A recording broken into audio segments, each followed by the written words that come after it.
হাসিনা নাই তো কি হয়েছে, ওয়াকার আছে না? ওয়াকারের সাথে 29 জন জেনারেল আছে না? ওয়াকারের সাথে বিএনপি সাউয়া আছে না? আমির খসরু মাহমুদ আছে না? আব্দুল আউয়াল মিন্টু আছে না? ইশরাক আছে না? সালাম আছে। এরা সবাই ওয়াকারের সাথে এবং ভারতের হাইকমিশনার প্রণয় ভার্মার সাথে দিনে দুপুরে রাত্রে ডিনার করে, মদ খায়, আড্ডা মারে। এবং ডক্টর মোহাম্মদ ইউনূস, আমি 100% sure, I believe he is in the verge of giving up on our people. সে বোধহয় একেবারে ধৈর্যের শেষ পর্যায়ে দাঁড়াই এখন বলতেছে কোনো দরকার নাই ইলেকশন দিয়া, এই গোলালু বাদ দিয়ে আমি চলে যাই। আমরা এখন ওখানে দাঁড়াই আছি। যে কাজগুলো করলে উনি করতে পারতেন, উনি বলতে পারতেন আমি এই কাজগুলো করতে চাই, আমাকে করতে দেওয়া হয় না। এটা কি ওনার ইগো যে উনি ম্যানেজ করতে পারতেছে না, এই কথাটা স্বীকার করবে না? এটা ওনার ইগো যদি না হয়, দেশের সবাই জানে ওয়াকার তার নিয়ন্ত্রণে নাই, তাইলে উনি এই কথাটা স্বীকার করছে না কেন? ওয়াকার যে ডক্টর মোহাম্মদ ইউনূসের নিয়ন্ত্রণে নাই এটা সবাই জানে, ইউনূস সাহেব এটাকে স্বীকার করছে না কেন? জনগণের সামনে বলে দিচ্ছে না কেন ওয়াকার এই কাজগুলো করতেছে? ডক্টর মোহাম্মদ ইউনূস যেই মুহূর্তে ওয়াকার বলছে আমি কোন বাংলাদেশের সার্বভৌমত্ব বিরোধী কোন চুক্তি বা বিদেশিকে ঢুকতে দেওয়া হবে না, ডক্টর মোহাম্মদ ইউনূস কেন একটা প্রেস কনফারেন্স কল করে বলে নাই ওকে সেনাপ্রধান বলছে সার্বভৌমত্ব বিরোধী এটা করতে দিবে না, করিডোর দিবে না, তাহলে ভারতের সাথে এতগুলো করিডোর আমি এখন বন্ধের নির্দেশ দিলাম। ডক্টর মোহাম্মদ ইউনূস এটা করে না কেন? আমি যেই বিষয়গুলো নিয়ে আমি গত প্রায় 1 বছরের মতো আমি কথা বলছি, গত 1 বছরের মতো এই জন্য বললাম, আমি হাসিনা 17 বছর 16 বছরের শাসন আমলে কন্টিনিউয়াসলি কথা বলেছি, আমি আমার প্ল্যাটফর্ম থেকে কথা বলেছি, নাগরিক টিভি থেকে কথা বলেছি, আমার উই আর দ্য পিপলের প্ল্যাটফর্ম থেকে বিভিন্ন সময় কথা বলেছি, কিন্তু গত 11 মাস 12 মাসে আমি কয়েকটা বিষয় নিয়ে স্পেসিফিক কথা বলেছি, আলাপ আলোচনা করেছি, লোকজনের সাথে যোগাযোগ করার চেষ্টা করেছি, তাদেরকে বিভিন্নভাবে সহায়তা দেওয়ার চেষ্টা করেছি। তবে যে বিষয়গুলো নিয়ে আমি ইদানিং আমার কেন যেন মনে হয় আমি ফ্রাস্ট্রেটেড হচ্ছি, কিছুটা ডেসপারেশনের মধ্যে আছি, যে বিষয়গুলো আপনাদের সামনে বলা উচিত। দর্শক বিন্দু, একটা কথা আপনাদেরকে আমি বলি, আমি ধর্মের কোনো রেফারেন্স দেব না, কিন্তু বাস্তবতা আপনাদের সামনে টেনে আনতে হবে। আমি বা আপনি আমরা দেশের জন্য আসলে কি ডিজার্ভ করি। ডিজার্ভ কথাটা মানে আমরা কি আশা করতে পারি আমাদের দেশে একসময় ভালো কিছু হবে, আমার পরিবারে একটা ভালো কিছু আসবে, আমার পরিবারে ভালো কিছু আসবে, এটা করার জন্য আমি, আমার স্ত্রী এবং আমার সন্তানরা যদি ভালো কিছু করে, আমার ভাই বোনরা সবাই মিলে যদি ভালো কিছু করে, ওই পরিবারে ভালো কিছু আসবে।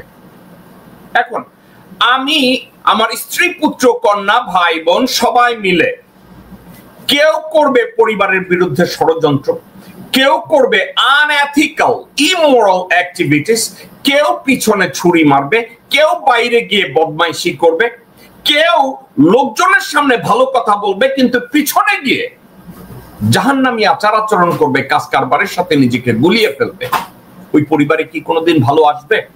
দর্শকবৃন্দ, কথাটা আপনি, আমি, আমরা সবাই যেন আমাদেরকে জিজ্ঞাসা করি যে আমরা আসলে ভালো কিছু ডিজার্ভ করি কিনা।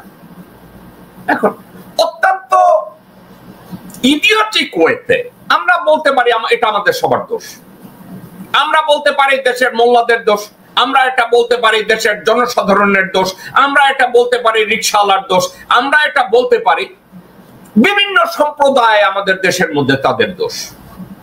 কিন্তু একটা কথা, গত 54 বছরে আমাদের জনগণকে, আমাকে, আপনাকে সত্যিকার অর্থে কেউ রিপ্রেজেন্ট করে নাই।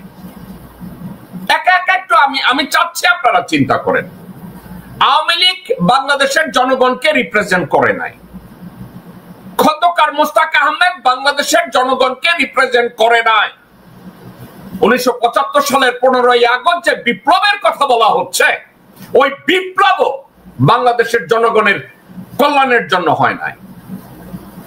তারপরে আসেন খন্দকার মোস্তাক, তারপরে আসেন শহীদ রাষ্ট্রপতি জিয়াউর রহমান। আমি একটা কথা বলি, 54 বছরের শাসন আমলে 3.5 বছর এই ভদ্রলোক একা সবকিছু ঘাড়ে নিয়ে চেষ্টা করেছে যে আমি জনগণকে রিপ্রেজেন্ট করতে পারি কিনা, এই দেশকে রিপ্রেজেন্ট করতে পারি কিনা। তাইলে আপনি 54 বছর থেকে 3.5 বছর বাদ দেন, 51টা বছর বাংলাদেশের জনগণের কোনো রিপ্রেজেন্টেশন ছিল না। গত 11 মাস অর্থাৎ 8ই আগস্ট 2024 থেকে আমার মনে হয়েছে যে জনগণের রিপ্রেজেন্টেশন আবার শুরু হলো, জিয়াউর রহমান যেখানে শেষ করেছে। মনে করলাম 11 মাস আগে এটা আবার শুরু হয়েছে, 12 মাস আগে এটা শেষ হয়েছে, যার জন্য ওতপ্রোতভাবে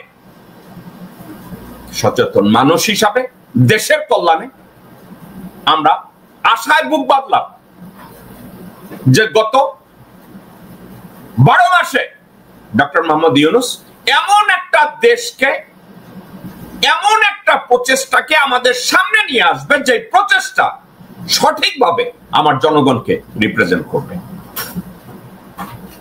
দর্শকবৃন্দ, দর্শক এবং শ্রোতা, ভাই ও বোনেরা, আপনাদের ভিতরে অনেকে আমার ভদ্রতা নিয়ে প্রশ্ন করেছেন, আমার শব্দ চয়ন নিয়ে আপনারা আমাকে প্রশ্ন করেছেন, আমার ভদ্রতা কুরুচিপূর্ণ গালিগালাজ নিয়ে আপনারা প্রশ্ন তুলেছেন। আমি যদি স্কোয়ারলি আপনাদেরকে একটা কথা জিজ্ঞাসা করি, গত 54 বছরে আপনারা ভদ্র থেকেছেন, ভদ্রতা দেখিয়েছেন, ভালো শব্দ চয়ন করেছেন, আন্তরিকতা দেখিয়েছেন, ভদ্রতা দিয়ে সবাইকে কোলে তুলে নিয়েছেন। গত 54 বছরে আমার এই কওম, আমার এই জাতি কি অর্জন করেছে ভাই আমাকে একটু বলেন।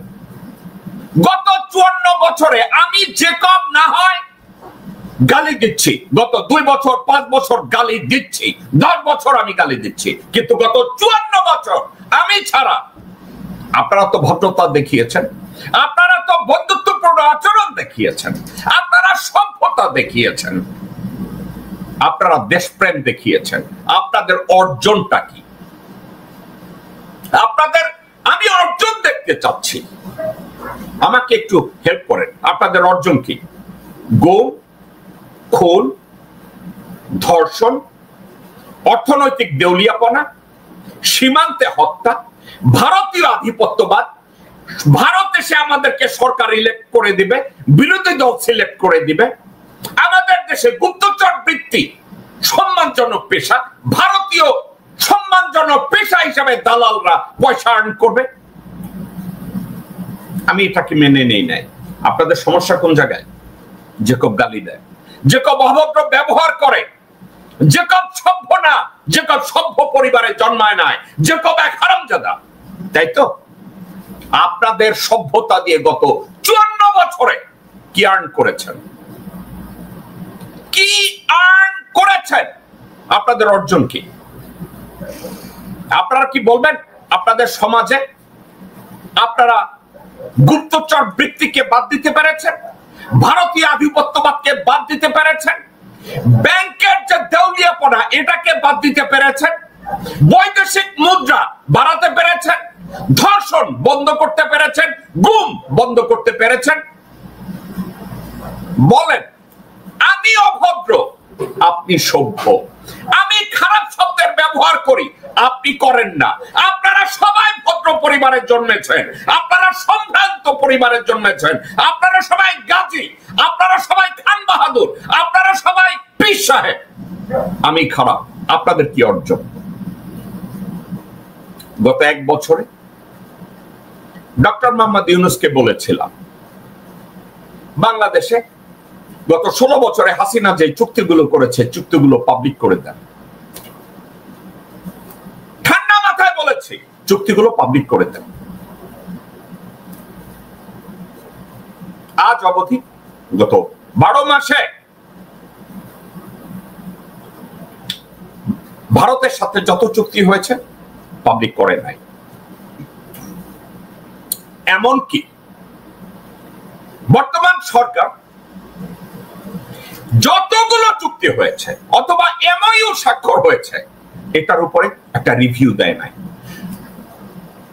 আমি আপনাকে বলি, নারী অধিকার নিয়ে কমিশন হয়েছে, যেই নারীরা রাস্তায় স্লোগান দিয়েছে চেয়েছিলাম হেস্যা হয়ে গেলাম বেশ্যা, ওখানেও একটা কমিশন হয়েছে। কিন্তু আমাদের পরম শ্রদ্ধেয় ডক্টর মোহাম্মদ ইউনূস ভারতের সাথে গত 16 বছরে যে চুক্তিগুলো হয়েছে এই চুক্তিগুলোর উপরে একটা কমিশন তৈরি করতে পারে নাই। একটা কমিশন তৈরি হয় নাই, এই কমিশনগুলো বাইরে দেয় নাই। এখন আমরা কন্টিনিউয়াসলি বলবো ভারতের সাথে আমাদের অসম চুক্তি আছে, ভারতের সাথে হাসিনা শেখ যে চুক্তিগুলো করছে এই চুক্তিগুলো আমাদের সার্বভৌমত্বকে নষ্ট করেছে, স্বাধীনতাকে নষ্ট করেছে, সংবিধানকে অসম্মান করেছে, দেশের 20 কোটি মানুষকে আন্ডারমাইন করেছে। ডক্টর মোহাম্মদ ইউনূস গত 1 বছরে এই কাজটা উনি করেননি। এই কাজটা না করার 2টা কারণ থাকতে পারে। ডক্টর মোহাম্মদ ইউনূসকে আমি এর আগে বলেছি, আপনি যদি দেশের স্বার্থে, দেশের 17 থেকে 20 কোটি মানুষের স্বার্থে একটা সিদ্ধান্ত নিতে চান, আপনি জাস্ট প্রেস কনফারেন্স করে বলেন আমি এটা করতে চাচ্ছি, আমাকে করতে দেয়া হচ্ছে না। ডক্টর ইউনূসের একটা লজিক্যাল পয়েন্ট থাকতে পারে। আমি ডক্টর মোহাম্মদ ইউনূসকে বলেছি যে আপনি ভারতের সাথে গত 16 বছরে হাসিনা শেখ যত চুক্তি করেছে প্রত্যেকটা চুক্তিকে পাবলিক করে দেন। ডক্টর মোহাম্মদ ইউনূস যদি আপনার চোখের দিকে তাকায়া আমার চোখের দিকে তাকায়া বলে যে জেকব আপনার কি মাথা খারাপ হয়েছে, আমি কি করে এই চুক্তি পাবলিক করব, যেখানে আমার অনুমতি ছাড়া ওয়াকা লোকজনদেরকে অ্যাম্বাসেডর বানায়, আমার অনুমতি ছাড়া কনসাল জেনারেল বানায়, আমার অনুমতি ছাড়া ভারতের লোকজনদেরকে আসা যাওয়া করার অনুমতি দেয়, আমি সেখানে কেমনে চুক্তি করতে যাব? আমি কিভাবে ভারতের সাথে চুক্তিগুলো লোকজনের সামনে দিতে যাব, কিভাবে দেব? আমি যদি ডক্টর মোহাম্মদ ইউনূসকে বলি, ডক্টর মোহাম্মদ ইউনূস আপনি ভারতের সাথে সম্পাদিত হাসিনা সকল চুক্তি এবং এমওইউ কেন পাবলিক করেন নাই? ডক্টর মোহাম্মদ ইউনূস আমার চোখের দিকে তাকায় যদি বলে জেকব 6 মাস আমাকে ওয়াকার অ্যালাউ করে নাই আয়না ঘরে যেতে, ওয়াকার আমাকে অ্যালাউ করে নাই ডিজিএফআই সদর দপ্তরে যেতে, ওয়াকারকে আমি থামাতে পারি নাই আয়না ঘরের আলামত গুলো রক্ষা করতে, প্রসিকিউট করার জন্য। আমি কি করে ভারতের সাথে চুক্তিগুলো পাবলিক করব? ওকে, আমি যদি ডক্টর মোহাম্মদ ইউনূসের এই লজিকটা ধরে নেই যে ওকে ডক্টর মোহাম্মদ ইউনূস আমাকে বলছে ওয়াকার এগুলো করতে দিচ্ছে না। আরো একটা কথা আপনাদেরকে আমি বলে দেই, তাজুল ইসলাম আন্তর্জাতিক অপরাধ ট্রাইব্যুনালের প্রসিকিউটর, তাজুল ইসলাম নিজে বলেছে আয়না ঘরে ডক্টর মোহাম্মদ ইউনূসকে অ্যাসাসিনেট করার জন্য বোম সেট করা হয়েছিল। দর্শকবৃন্দ, আজ অবধি এটার উপরে একটা মামলা হয় নাই। একটা দেশে সরকার প্রধানকে হত্যা করার জন্য বোম প্ল্যান করা হয়েছে, আজ পর্যন্ত এটার উপর একটা মামলা হয় নাই। কেন? এটা নিয়ে আপনারা কি কোথাও শুনেছেন দেশে একটা হরতাল হয়েছে? এটা নিয়ে শুনেছেন এনসিপি একটা পদযাত্রা করেছে? এটা নিয়ে শুনেছেন এনসিপি কোন একটা জায়গায় ধর্মঘট করেছে? এটা নিয়ে শুনেছেন কোন একটা জায়গায় তাজুল ইমাম বলেছে যে এটাকে কেস হিসাবে নিতে হবে? শুনেছেন? করা হয় না, করতে দিচ্ছে না। এখন আমি ডক্টর মোহাম্মদ ইউনূসকে যদি বলি, ওকে স্যার, আপনাকে মারার জন্য আয়না ঘরে বোমা প্ল্যান করা হয়েছে, এটা আমার কথা না, আন্তর্জাতিক অপরাধ ট্রাইব্যুনালের তাজুল বলেছে ওখানে ওই বোমা সে নিজে চোখে দেখেছে। কিন্তু নিজের চোখে দেখে থাকলে আজ অবধি ওটার উপরে কেন মামলা করা হয় নাই? এক।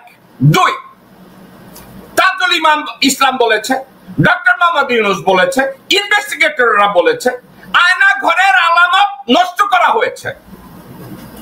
আয়না ঘরের আলামত নষ্ট করার পিছনে জেনারেল মুজিব আছে, এটার পিছনে কর্নেল রেদওয়ান আছে, এটার পিছনে মীর জাফর ওয়াকারুজ্জামান আছে। মামলা হয় নাই। এখন ডক্টর মোহাম্মদ ইউনূসের তো তাইলে অ্যাডমিট করতে হবে যে সরকার আমার পুরো নিয়ন্ত্রণে নাই, আমি 30% নিয়ন্ত্রণ করি অথবা 40% নিয়ন্ত্রণ করি। একজনে বলেছে ডক্টর মোহাম্মদ ইউনূস তার পাবলিক পার্সোনা, সামাজিক অবস্থানটাকে ক্লিন রাখার জন্য উনি সবসময় সচেতন থাকেন। আপনি যখন এখানে একটা নির্বাচন দিতে যাবেন ডক্টর মোহাম্মদ ইউনূস, আপনি কি মনে করেন আপনার ইমেজ বিচারপতি শাহাবুদ্দিনের মতো ক্লিন করে তারপরে আপনি বেরিয়ে যাবেন? আমি তা দেখি না। বিচারপতি শাহাবুদ্দিন আহমেদ যখন নির্বাচন দিয়ে বেরিয়ে গেছে, আপনি মনে করেন কিনা ডক্টর মোহাম্মদ ইউনূস আপনার ইমেজ তার মতো থাকবে? আমি তা মনে করি না। কেন মনে করি না? একটা কারণে মনে করি না, যেখানে আপনার স্টাবর্ন থাকা উচিত একটা পজিশনে, আপনি নাই সেখানে। জাতিগতভাবে আমাদের ভণ্ডামির কথা আপনি আমাদেরকে মনে করাইয়া দেন, আমি তা জানি এবং আমি আপনার সাথে একমত। কিন্তু আমাকে একটা কথা ডক্টর মোহাম্মদ ইউনূসকে যদি জিজ্ঞাসা করতে হয়, আমি যদি একটা পয়েন্টের উপরে কথা বলি, গত 16 বছরে ভারতের সাথে অসম শত চুক্তি হয়েছে, এগুলো কেন পাবলিক করা হয় নাই? এই সমগ্র চুক্তিগুলোর উপরে কেন একটা কমিশন করা হয় নাই রিভিউ করার জন্য? নাম্বার 1। নাম্বার 2, দর্শকবৃন্দ, আপনি, আমি, বিএনপি, এনসিপি সবাই মিলে, ইভেন মীর জাফর ওয়াকার বলে সবাই, আমরা দেশের সার্বভৌমত্ব কারো হাতে তুলে দেব না। দর্শকবৃন্দ, আমি ঠান্ডা মাথায় বলেছি, আমরা দেশের সার্বভৌমত্ব কারো হাতে তুলে দেব না। আমি বুঝেছি যেই মুহূর্তে বলা হয়েছে মায়ানমারের সাথে ওখানে একটা হিউম্যানিটেরিয়ান চ্যানেল করা হবে, লাভ দিয়ে উঠল ওয়াকার, সার্বভৌমত্ব বিসর্জন যাচ্ছে। বিএনপি সাউয়া বলে উঠল সার্বভৌমত্ব বিসর্জন যাচ্ছে। গোরখোদক আব্বাস বলল সার্বভৌমত্ব বিসর্জন যাচ্ছে। ওয়ারাজ আমি যখন বললাম ডক্টর মোহাম্মদ ইউনূস ভারতীয় ট্রানজিট যেই কয়টা আছে আপনি কি বন্ধ করেছেন? আপনি কি প্রত্যেকটা, যেই মুহূর্তে মীর জাফর ওয়াকার বলেছে ভারতে মায়ানমারের সাথে ট্রানজিট দেওয়া যাবে না, মায়ানমারের সাথে হিউম্যানিটেরিয়ান চ্যানেল হবে না, আপনি কি বলেছেন যে ভারতের সাথে আমাদের প্রত্যেকটা ট্রানজিট বন্ধ করা হলো? ওগুলো কি বন্ধ হয়েছে ডক্টর মোহাম্মদ ইউনূস? আপনি কি স্কোয়ারলি প্রেস কনফারেন্স করে লোকজনের সামনে বলেছেন ওয়াকার বলে আমি হিউম্যানিটেরিয়ান চ্যানেল দিতে পারবো না রোহিঙ্গাদের ফেরত দেওয়ার ক্ষেত্রে? এইটাই যদি হয় তাহলে ভারতের সাথে আমাদের যত এক্সিস্টিং ট্রানজিট আছে আমি সব বন্ধ করে দিলাম। ডক্টর মোহাম্মদ ইউনূস আপনি কি এটা করেছেন? আপনি কি এটা করেছেন ডক্টর মোহাম্মদ ইউনূস? আপনি কি করেছেন? ভদ্রতা, সবাই যেভাবে ভদ্রতা দেখায়, যে কেউ ভদ্র না, সবাই ভদ্র, যে সবাই ভদ্র ঘরে জন্মাইছে, সবাই পীর সাহেব, সবাই সৈয়দ, সবাই মীর, সবাই খান বাহাদুর, যে কেউ শুধু হারামজাদা। কারণ জেকব খারাপ কথা বলে। একবার বলেছেন, একবার doctor Mohammad Yunus, doctor Khalil, general Hafiz এবং অন্যান্য ভদ্রলোকের সন্তানেরা, আপনারা কি বলেছেন? ভারতের সাথে আপনারা বলছেন অন্য দেশের কাছে আমাদের সার্বভৌমত্ব বিক্রি করা যাবে না, অন্য দেশকে আমাদের ভিতরে সার্বভৌমত্বকে আন্ডারমাইন করা যাবে না, সংবিধানকে আন্ডারমাইন করা যাবে না। ফাইন, ডক্টর মোহাম্মদ ইউনূস কেন বলে নাই? ওকে ফাইন, মায়ানমারের জন্য আমরা এখানে হিউম্যানিটেরিয়ান চ্যানেল খুলবো না, কিন্তু ভারতের সাথে যত চুক্তি আছে প্রত্যেকটা চুক্তিকে আমি ডিসলভ করলাম এজ এ সরকার প্রধান। ডক্টর মোহাম্মদ ইউনূস আপনি এটা করেছেন কিনা?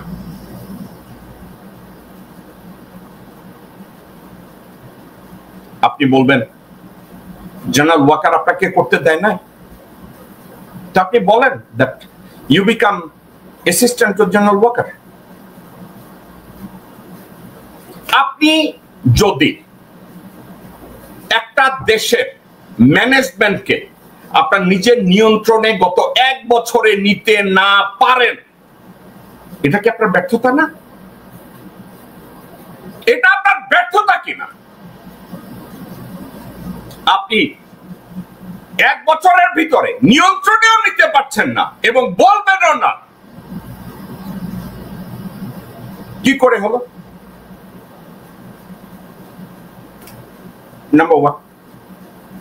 নাম্বার 2, আপনি চায়নার সাথে গিয়ে একটা চুক্তি করেছেন, লালমনিরহাট এয়ারপোর্টকে আপনি ওপেন করবেন, রিওপেন করবেন এবং ওখানে একটা এয়ারফোর্স ট্রেনিং একাডেমি করবেন। আমি ওয়েলকাম করেছি, আমি আপনাকে সাপোর্ট করেছি। সাথে সাথে মির্জাফর ওয়াকার বলল আবার সার্বভৌমত্বকে বিক্রি করা যাবে না। ওই কাজ কি এগোচ্ছে? ওয়াকার বলছে করতে দেবে না। ওখানে পাটগ্রাম, হাতিবান্ধা, ওখানে একের পর এক অ্যাটাক হচ্ছে। এটা নিয়ে আপনার কোন আপডেট আছে? ডক্টর মোহাম্মদ ইউনূস জনগণ জানতে চায়। করেছেন? সবাই সার্বভৌমত্ব নিয়ে লাফায় পড়ে, আপনি চুপ আছেন। কি আপনি আন্তর্জাতিক ভাবে আপনার ভাবমূর্তিকে জিয়ে রাখতে চাচ্ছেন? দর্শকবৃন্দ, ডক্টর মোহাম্মদ ইউনূস আমাদের শত্রু না। ডক্টর মোহাম্মদ ইউনূসের চেয়ে যোগ্য মানুষ এই মুহূর্তে বাংলাদেশে অন্য কেউ নাই, কিন্তু ডক্টর মোহাম্মদ ইউনূসের ম্যানেজমেন্ট স্কিল উনি যেভাবে চালাতে চাচ্ছেন তার চেয়ে বড় যোগ্যতা আমার নাই। কিন্তু একটা কথা, আমার নাই বলেই তো আমি ডক্টর মোহাম্মদ ইউনূসকে সাপোর্ট করি। অন্য কেউ নাই বলেই তো আমি ডক্টর মোহাম্মদ ইউনূসের নাম আমেরিকান স্টেট ডিপার্টমেন্টে বলছি এই ভদ্রলোক আমাদের দেশকে সঠিক জায়গায় নিয়ে যাবে। তো ডক্টর মোহাম্মদ ইউনূস আপনিও পারছেন না, এটা নিয়ে আপনি কথাও বলছেন না। কেন পারছেন না এর কোনো ব্যাখ্যাও দিচ্ছেন না। আপনার সাথে কেউ যে গিয়ে কথা বলে দেখা করে একটা বিষয় নিয়ে কথা বলবে তাও পারবে না, কারণ আপনার ঘরের দরজা বসায় রাখছেন ভারতীয় এক চক্র। আপনার ঘরের দরজায় বসায় রাখছেন মোমেনের, আব্দুল মাল মুহিতের ফ্যামিলি মেম্বার, আপনার ঘরের দরজায় বসায় রাখছেন। আপনার সাথে কে কথা বলতে যাবে? বাংলাদেশে আপনাকে আবার বলছি, বাংলাদেশে যে কোনো একটা স্বাধীন সার্বভৌম দেশে গুপ্তচর বৃত্তি অপরাধ, it's a criminal offence. Warsaw বাংলাদেশে গুপ্তচর বৃত্তি আইন, এটা নিয়ে আপনাকে বলছি একটা স্ট্যান্ডিং অর্ডার তৈরি করেন, একটা গেজেট পাস করেন, একটা এক্সিকিউটিভ অর্ডার আপনি সাইন করেন, আপনি করেন নাই। তাহলে বাংলাদেশে গুপ্তচর বিরোধী কোন স্ট্রিক্ট আইন নাই। ভারতের সকল সংবিধান বিরোধী চুক্তিগুলো জায়গাটা জায়গায় আছে। হাসিনা নাই, কিন্তু ওয়াকার আছে। এই ওয়াকার তার ভাইকে ব্রিগেডিয়ার জেনারেল বানায়। ওয়াকার আপনাকে মারার জন্য আয়না ঘরে বোমা সেট করে যে বোমা সেটের জন্য একটা মামলা হয় না, আয়নাঘরের আলামত ওয়াকার নষ্ট করে আর্মি জেনারেলদের দিয়ে এটার উপরে কোনো মামলা হয় না, বিডিআর পিলখানা হত্যাকাণ্ডের মামলার বিচার আদৌ হবে না, প্রদীপ হত্যা, প্রদীপের ফাঁসি হয়েছে, এই ফাঁসি কার্যকর হয় না এবং এই ফাঁসি কার্যকর হবেও না। ওয়ারাজ আপনি নিশ্চুপ। ডক্টর মোহাম্মদ ইউনূস, ভারত আপনার এই গত 1 বছরে ভারত থেকে গার্মেন্টস এর প্রোডাক্ট বাইরে যেতে দেবে না, ভারত তাদের ট্রানজিট ব্যবহার করতে দেয় না 2 বার। আপনারা সিলেট থেকে ওই মালামাল এখন পাঠাচ্ছেন। ভারত যেই মুহূর্তে 2টা জায়গায় আমাদেরকে বন্ধ করে দিয়েছে, এরপরে বাংলাদেশ থেকে ভারতের সকল ট্রানজিট কেন বন্ধ করা হয় নাই? কেন এগুলো সামনে দেওয়া হয় নাই? আজ পর্যন্ত পেরেছেন? সচিবালয় শুধু ওয়াকার না, সচিবালয় ভারতের 150 থেকে 200 secretary, joint secretary, additional secretary সবাই বসে আছে। ডক্টর মোহাম্মদ ইউনূস, আপনি কি তাদেরকে একত্র করে তাদের পিছনে ইনভেস্টিগেট করতে পেরেছেন? আপনি বলেন আমেরিকার মতো করে, ইউরোপের মতো করে শাসন করতে আপনি কি পেরেছেন? সিভিল অ্যাডমিনিস্ট্রেশনের মধ্যে একটা আইজি অফিস ঢুকাইতে, যেটাকে বলে ইন্সপেক্টর জেনারেল। আমেরিকা যেটা আছে তাদের অ্যাডমিনিস্ট্রেশনকে নিয়ন্ত্রণ করার জন্য প্রত্যেকটা জায়গায় একটা ডিপার্টমেন্ট আছে, এটাকে বলে ইন্সপেক্টর জেনারেলস অফিস। আপনার কাছে কি এটা আছে? আপনি কি তৈরি করেছেন? ডক্টর মোহাম্মদ ইউনূস, আপনি কি তৈরি করেছেন? নাকি দরজার মধ্যে মোমেনের আর আব্দুল বাল মুহিতের আত্মীয়রে বসাইয়া আপনি গাছাইরা বসে আছেন?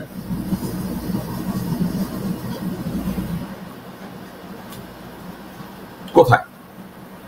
দর্শকবৃন্দ, আজকে শোয়ের শুরুতে বলেছি পরিবারের মধ্যে ভালো কিছু পাইতে হলে পরিবারের সবার মধ্যে সমন্বয় থাকতে হবে, একজন আরেকজনকে আগায়া দিতে হবে। আমাদের সমাজে, আমাদের দেশে এটা কি আছে? আমি একটা লোকের নাম বললাম না, বাংলাদেশের বিখ্যাত এক লোক এখন রাস্তাঘাটে আমেরিকায় ঘুরে, সে বলছে মঈন বিশ্বাসঘাতক ছিল, কিন্তু তৎকালীন উপদেষ্টা পরিষদের প্রতি তার কমিটমেন্ট ছিল। ডক্টর মোহাম্মদ ইউনূসের 1 বছরের শাসন আমলে সে ওয়াকারের কাছ থেকে 1% লয়ালটি বা সততা পায় নাই।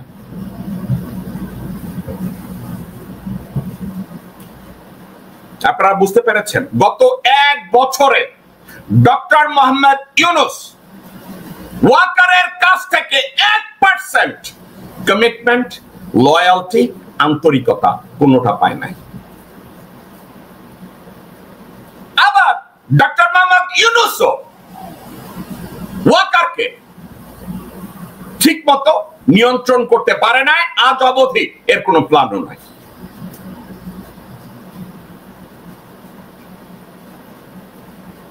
কেন নাই? ওয়াকারের প্রতি, চুপ্পুর প্রতি, আসিফ নজরুলের প্রতি এবং সুশীল সমাজ ইনক্লুডিং বাংলাদেশ জাতীয়তাবাদী দলের ভারতপন্থী নেতৃত্বের প্রতি ভারতের, রয়ের, মোদির সবার সমর্থন আছে। ডক্টর মোহাম্মদ ইউনূস যদি বলে খেলারাম খেলে যা, কোন রকম নির্বাচনে একটা দিয়ে আমি চলে যাই, আমি নোবেল পাওয়া মানুষ, আমার আর অর্জনের কিছু নাই, আই এম ডান। না ডক্টর মোহাম্মদ ইউনূস, আপনার জীবনের সবচেয়ে চরম ব্যর্থতা আপনাকে কুরে কুরে খাবে আপনি যদি ব্যর্থ হন। ঠিক আছে? কুরে কুরে খাবে। আপনার ঘরের দরজায় এমন এক লোককে বসিয়ে রেখেছেন যাকে নিয়ে আপনি পৃথিবী ঘুরে বেড়ান, তার স্বামী হচ্ছে প্রথম আলোর মতিউর রহমানের এক চাকরের বউ। আরো অনেক কথা সবাই বলে। আপনার কাছে কেউ গিয়ে কোনো কথা বলবে যেটা শুনেন এটা কইরেন না। পাবলিক পারসেপশন আপনার উপরে এটা যাচ্ছে, আপনি এখানে ভুল করছেন, শুনতে দেয়া হচ্ছে না। দর্শকবৃন্দ, আমার প্রতি এই কষ্টটা আমার থেকেই যায়। আমি দর্শকদের, শ্রোতাদের সম্মান করি, আমি আপনাদেরকে ভালোবাসি, কিন্তু আমরা নিজেরা আমাদের ভালো চাইতে জানি না। আমরা অনলাইনে যারা নিজেদেরকে অ্যাক্টিভিস্ট দাবি করে যে আমি অনলাইন অ্যাক্টিভিস্ট, আমি সৎভাবে আপনাদের চোখের দিকে তাকিয়ে যদি বলি, ভাই বাংলাদেশ থেকে এবং আপনাদের কাছ থেকে আমার স্রেফ একটা জিনিস চাওয়ার আছে, ওটা কি জানেন? আপনাদের দোয়া। এর বাইরে বাংলাদেশ থেকে আমার নিজের কোনো চাওয়া পাওয়ার কিছু নাই। I do not have political ambition. আমাকে যারা বলেন আপনি দেশের জন্য কি করেছেন, আমেরিকান স্টেট ডিপার্টমেন্টে গিয়ে অডিও ভিডিও গুলো চেক করে দেখেন আমি কি করেছি, পেন্টাগনে গিয়ে চেক করে দেখেন আমি ওখানে গিয়ে বাংলাদেশের জন্য কি করেছি, জাতিসংঘে গিয়ে দেখেন আমি ওখানে দেশের জন্য কি করেছি। 1994 সাল থেকে আজ অবধি দেখেন অন রেকর্ড আমি কি কি করেছি। এখন আপনারা বলবেন, ওয়েল ইলিয়াস হোসেন, পিনাকি ভট্টাচার্য, মুশফিক ফজল আনসারী, কনক সরোয়ার তারাও করছে। ঠান্ডা মাথায় আপনাদেরকে একটা কথা বলি, এদের কারো বিরুদ্ধে আমার কোনো অভিযোগ নাই, কিন্তু তারা করেছে তাদের ব্যক্তিগত গেইনের জন্য। ইলিয়াস হোসেন তার দ্বিতীয় স্ত্রীকে আমেরিকা আনতে চেয়েছে, হাসিনার সাথে আনায় নিছে। কনক সরোয়ার তার বোনকে আমেরিকা আনতে চাইছে, সেটা আনায় নিছে। মুশফিক ফজল আনসারী অ্যাম্বাসেডর হইতে চাইছে, ওয়াকারের দিয়া বাগায় নিছে। ফ্রান্সে প্যারিসে যে বসে আছে পিনাকি ভট্টাচার্য, সে তার ফাইন্যান্সিয়াল গেইন এবং পরিবারের সিকিউরিটি সেটা সে পেয়ে গেছে। এখন এটা যদি হয় আমার মোটিভেশন, দেশের কাছ থেকে আমার এটা পাওয়ার, তারা সেটা পেয়ে গেছে। তো তারা একটা টার্গেট করে নেমেছে, আমাদের জীবনে এটা দরকার, তারা সেটা পেয়েছে। আমার ব্যর্থতা কোথায় জানেন? আমি কোনো একটা বেসকে খুশি রাখি নাই। সবাই আমাকে বলছে যে তো ভাই আপনার পক্ষে তো কেউ নাই। আমি একটা জিনিস জানি, সত্যের পক্ষে দাঁড়ানোর জন্য আমার পিছনে কেউ থাকবে না। আমার নবী তার বিদায় ভাষণে বলেছে, শেষ জামানায় সত্যের পক্ষে দাঁড়ানোর মতো লোকজন থাকবে না। সবাই আমাকে বলছে যে ভাই আপনি ভুল করছেন, আপনি সবাইরে সমালোচনা করেন। ভাই আমি সবাইরে সমালোচনা করি না, আমি ভণ্ডামির সমালোচনা করি, আমি দুর্নীতির সমালোচনা করি, আমি নীতিহীনতা সমালোচনা করি। আমি বিএনপি, আওয়ামী লীগ, জামাত আমি কাউকে খুঁজি না। দেশের বিপক্ষে যায় আমি প্রত্যেকটা জায়গা সমালোচনা করি। আমাকে অফার করা হয়েছে, আমি বসুন্ধরা, আমি অমুক, আমি শামুক, জেকব মিল্টন, আপনার সাহায্য লাগলে বলেন, আপনার কোন জায়গায়। আমরা তো ইলিয়াসকে সাহায্য করি, আমরা কনকরে সাহায্য করি, আমরা পিনাকিরে সাহায্য করি, আপনিও আমাদের সাথে আসেন। আর আমি বললাম না রে ভাই, আমার পেট ভরা, আমার দরকার নাই। I know how to make money.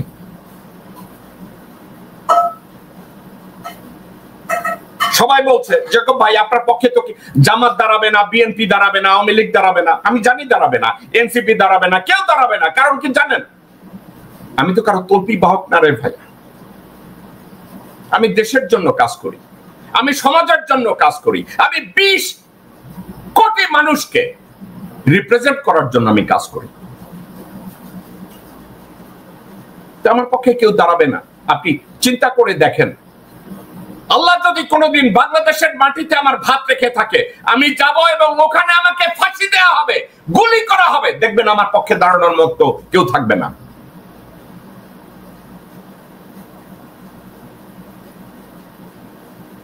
এখন কয়েকদিন আগে আমি জানি ইলিয়াস হোসেন দাঁড়ায় দাঁড়ায় এখন বাংলাদেশের মোল্লাদের অসম্মান করতেছে, বলতেছে মোল্লাদের অসম্মান করতেছে, দাঁড়ায় দাঁড়ায় মাদানিরে অসম্মান করে, অন্য হুজুরদের অসম্মান করে। আমি খোঁজ দিয়ে জানলাম এখানে ইমিগ্রেশনে তার স্ট্যাটাস নাই, হি is in a removal proceeding, তাকে এখান থেকে ডিপোর্ট করবে। এখন বাংলাদেশে তার তল্পি বাহকদের শিখায় দিছে হুজুরেরা তার বিরুদ্ধে জন্য একটা আন্দোলন করে, হুজুরেরা যদি বাংলাদেশে ইলিয়াসের বিরুদ্ধে একটা আন্দোলন করে তাইলে এইখানে ইলিয়াস আমেরিকায় থাকতে পারবে। এখন বাংলাদেশের হুজুররা লাইন ধরছে, এনায়েতুল্লাহ আব্বাসের মতো, আমি জানি লোকটা লেখাপড়া করছে, এরা ইলিয়াসের পেশাবে পাচার খাওয়া শুরু করলো। তারা এখন ইলিয়াসের বিরুদ্ধে স্লোগান দেয়। এখন ইলিয়াস কি করবে? বাংলাদেশে যদি এই স্লোগান দেয় হুজুরেরা, ইলিয়াস এই ভিডিও গুলা নিয়ে আমেরিকান ইমিগ্রেশনে কইব আমারে দেশে গেলে মাইরিয়া ফালাইব, তো আমারে বাঁচাও। তাইলে এখানে সে একটা ক্যাপ পাবে, অর্থাৎ বাংলাদেশে তার লাইফ থ্রেটনিং, এই জন্য তারা এখানে একটা থাকার সুযোগ দাও। আর বাংলাদেশের মোল্লারা, আমি কইছি এরা ভালো মানুষ, কিন্তু এরা জীবনে দূরদৃষ্টি সম্পন্ন না। এরা যেই ছাগল ওই ছাগল থাকবে।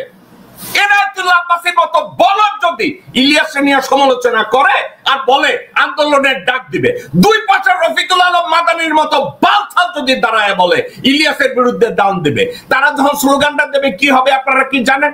ইলিয়াসের ভিডিওগুলোকে রং মাখাইয়া ইমিগ্রেশনে নিয়ে কইব যে আমি বাংলাদেশে গেলে এরা আমারে মাইরে ফেলাইব। ঠিক আছে, আপনারা এখন ওখানে দাঁড়াই আছেন। ডক্টর মোহাম্মদ ইউনূস বিরক্ত হইয়া কি করছে জানেন? সেও বলবে এক সময় এই কম, এই জাতিকে আমি আর টিকাতে পারবো না, এদেরকে রিপ্রেজেন্ট করার মতো আর মানসিকতা আমার নাই। আমি সার্বিকভাবে 84 বছর বয়সে আমি চেষ্টা করেছি। বাংলাদেশের সত্য কথা বলে আমি কি করব? কি করব? কার জন্য বলবো? দর্শকবৃন্দ, আজকে 2-3টা বিষয় আপনার সাথে আরো আমি একটু আলোচনা করতে চাই। তার ভিতরে আমার কত ভাইকে এভাবে খুন করেছে ওই খুনে। এখন তাজুল ইসলাম সাহেব, আপনার সম্পর্কে আমি নেগেটিভ না, আমি পজিটিভ ওয়েতে যদি ধরি, আপনি এই সুবিচারগুলো করবেন, চেষ্টা করবেন যথাযোগ্যভাবে এই বিচারগুলো করতে। কিন্তু আমি হতাশ হই আপনাকে নিয়ে। কেন হতাশ হই? আপনি নিজ চোখে দেখেছেন আয়না ঘরে বোম সেট করা হয়েছে ডক্টর মোহাম্মদ ইউনূসকে অ্যাসাসিনেট করার জন্য। ওই বোম সেটআপের পরে আজ অবধি আপনি পারেন না আপনার তত্ত্বাবধানে কাউকে দিয়ে একটা মামলা করানোর জন্য। এখন আপনি বলছেন একটা লোক 1030 জন মানুষকে খুন করেছে। আপনি কি মনে করেন নাকি দেশে নির্বাচন দিলে তারা এইসব খুনের বিচার করতে দেবে? আমি তো দেখি না আপনাকে বিচার করতে দেবে। আমি তো দেখি আপনাকেই তারা লটকায় দিবে।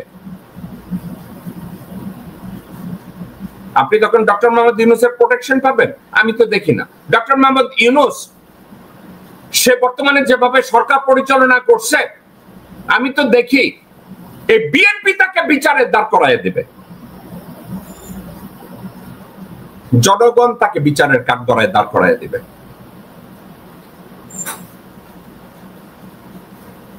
তাজুল ইসলাম,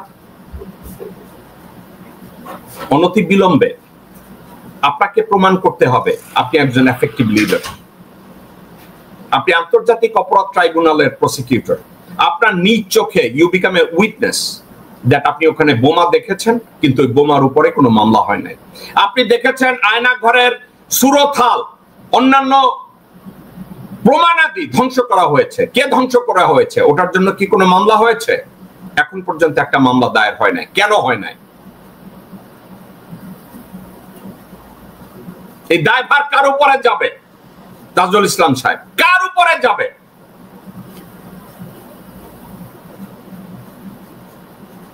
এবার আরেকজনের একটা ভিডিও দেখব। এই ভবনে যে কাজগুলো হতো সেটা যদি আমরা সত্যটা জানি, তাহলে আপনারা প্রত্যেকে বলবেন প্রত্যেকটা উপজেলায় এরকম করে একটা অফিস হওয়া উচিত। কারণ কি, কেন আমি সেটা বলছি? কারণ হচ্ছে এই শেখ হাসিনা 17 বছরে সুয়ের আগার দিয়ে যেভাবে খোঁতানো হয় ঠিক ওইভাবে খুঁজে খুঁজে চেষ্টা করেছেন হাওয়া ভবনের দোষ খুঁজে বের করতে, কিন্তু 22 জন স্টাফের মধ্যে একটা স্টাফের বিরুদ্ধে একটা মামলা, একটা অভিযোগ, একটা তথ্য উপাত্ত প্রমাণ করতে পারেনি। আমাদের এই সত্য বলতে হবে। এবং এই হাওয়া ভবনে এখানে যে কর্মকর্তারা যারা কাজ করত, তাদের কাজ কি ছিল? আজকে আপনারা যে তরুণদের এই সমাবেশ দেখতে পাচ্ছেন, এই কাজটাই, এই ধারণা, এই কনসেপ্ট তৈরি হচ্ছিল ওইখানে বসেই। এই আওয়ামী লীগ পিরিয়ডে তারা সিআরআই নামক একটা সংগঠন, একটা প্রতিষ্ঠান গড়ে তুলেছিল, যেই প্রতিষ্ঠানকে সরকারি ফান্ডে যেটাকে চালানো হতো। আর উল্টা তারেক রহমান কি করেছিলেন, তিনি হাওয়া ভবনে সরকারের সকল সুবিধা থেকে বের হয়ে এসে হাওয়া ভবন অফিসে তিনি কাজকর্ম শুরু করেছিলেন। কেন? সরকারের প্রভাব মুক্ত থাকতে চেয়েছিলেন, তিনি চাননি। এই লোকের নাম মেজর রেজা। আপনি বিএনপি নমিনেশনের জন্য বা বিএনপি সরকার গঠন করলে আপনাকে একটা মন্ত্রণালয় দেওয়ার জন্য যেভাবে তেল মাখা খুব ভালো মাখছেন, আপনাকে হয়তো নমিনেশনও দিবে একটা মন্ত্রণালয়, কোনো জায়গায় প্রতিমন্ত্রী টন্ত্রী কোনো জায়গায় আপনারে বসায় দিবে। আপনি হাওয়া ভবনের প্রশংসা করছেন, কারো বিরুদ্ধে মামলা হয় নাই। হাওয়া ভবনের দায়িত্বে ছিল গিয়াসউদ্দিন আল মামুন, সে কোথায়? আপনি বলবেন গিয়াসউদ্দিন আল মামুন কোনো দুর্নীতি করে নাই? হাওয়া ভবনের তারেক রহমানের ডান পাশে বা পাশে ঘুরতো মোসাদ্দেক ফালু এবং তার ভাই নুরু, আপনি বলবেন তারা কোনো দুর্নীতি করে নাই? হাওয়া ভবনের প্রতিদিন দেখা সাক্ষাৎ করে চাঁদাবাজি করত বাবর সহ আরো কিছু লোকজন, আপনি বলেন চাঁদাবাজি করে নাই? আপনি বলবেন হাওয়া ভবনে বসে ইলেকট্রিক খাম্বা লাগানো হয়েছে যেখানে ইলেকট্রিক তার লাগানো হয় নাই, যার জন্য জনাব তারেক রহমানের নাম হয়েছে তারেক রহমান ওরফে খাম্বা তারেক, এরপরে ওখানে হয় নাই? মেজর রেজা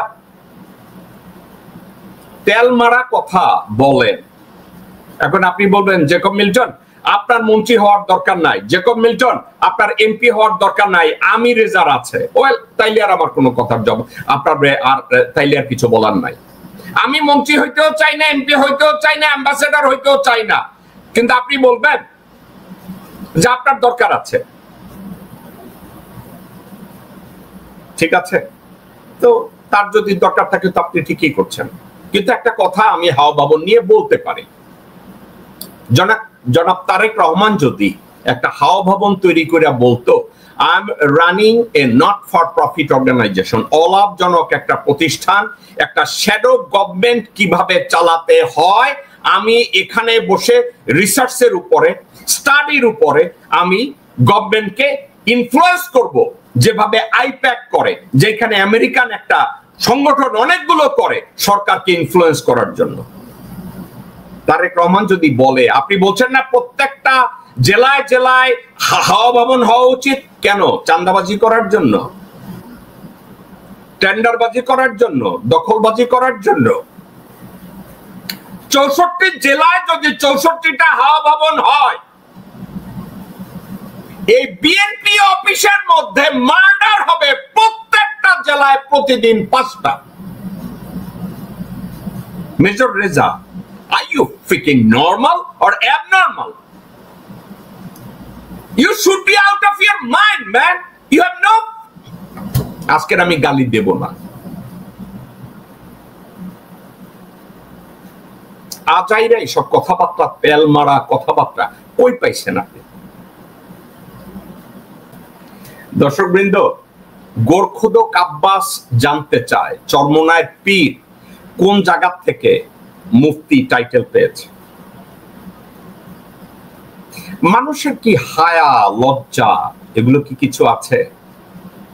গোরখোদক আব্বাস, আপনি বলছেন আপনি মুক্তিযোদ্ধা, আপনি কোন জায়গায় মুক্তিযুদ্ধ করেছেন? আপনি কার আন্ডারে, কোন সেক্টরে আপনি মুক্তিযুদ্ধ করেছেন? আপনি কোন বিষয়ে লেখাপড়া করেছেন? আর আপনি, আপনার বাপ, আপনার দাদা ছিল গোরখোদক, বাপও ছিল গোরখোদক ছোটবেলায়, তারপরে পুরি বিক্রি করছে আর দপ্তরিগিরি করছে। এই শাহজাহানপুরে আপনি এই জায়গা জমির মালিক, আপনি কিভাবে হয়েছেন? আপনার প্রতিদিনের ইনকাম কত? ঢাকা ব্যাংক, আপনি কি করে ঢাকা ব্যাংকের মালিক হন? এর জবাব কি আপনি দিচ্ছেন? আপনি প্রত্যেক মাসে 80 দশকের প্রথম দিকে আপনি কমলাপুর রেলওয়ে স্টেশনের ওভারব্রিজের ওইখানে আপনার গুন্ডা পান্ডা সহ আপনি মোসাদ্দেক ফালু নুরু ওইখানে দাঁড়ায় দাঁড়ায় হাইজ্যাক করতেন। মাসের 28 তারিখ 29 তারিখ 30 তারিখ মাসের শেষে আপনারা দাঁড়ায় দাঁড়ায় ওইখানে চাঁদা নিতেন। লোকজন বেতন পাইয়া বাসায় আসতো, আপনারা ওইখানে বসে চাঁদাবাজি করতেন। আজকেরও আপনি প্রতিদিন 2.5 থেকে 3 কোটি টাকা চাঁদা তুলেন পরিবহন ব্যবসা থেকে, টেন্ডার বাজির থেকে, দখলবাজির থেকে আপনি কাজগুলো করেন।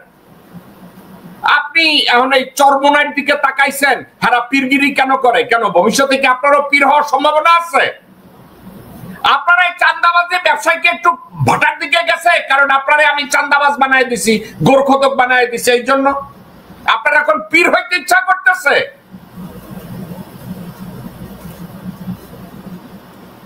দর্শকবৃন্দ, এই হচ্ছে আমাদের বাংলাদেশের কালচার, এই হচ্ছে আমাদের বাংলাদেশিদের চরিত্র। আজকের যে বিষয়গুলো নিয়ে আলোচনা করলাম, আমি বলছি নাকি ওনার স্ত্রী ভারতীয়,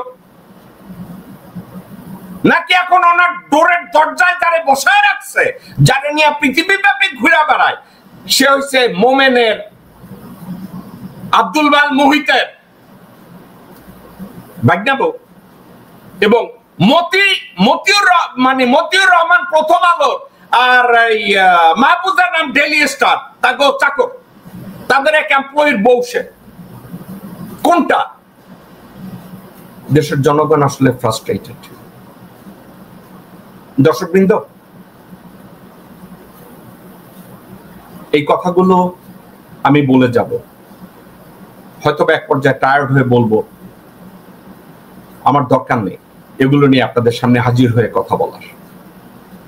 আপনারা জানেন অনেক লোকজন আমার সোশ্যাল মিডিয়া যারা ম্যানেজ করে, প্রশান্ত গাঙ্গুলি এবং আরো 2-4 জন লোক, সবাই এসে বলে যে ভাই কিছু কিছু লোকজন বলে আপনি নাকি ইউটিউবে বা সোশ্যাল মিডিয়ায় পয়সা কামানোর জন্য কন্টেন্ট তৈরি করেন।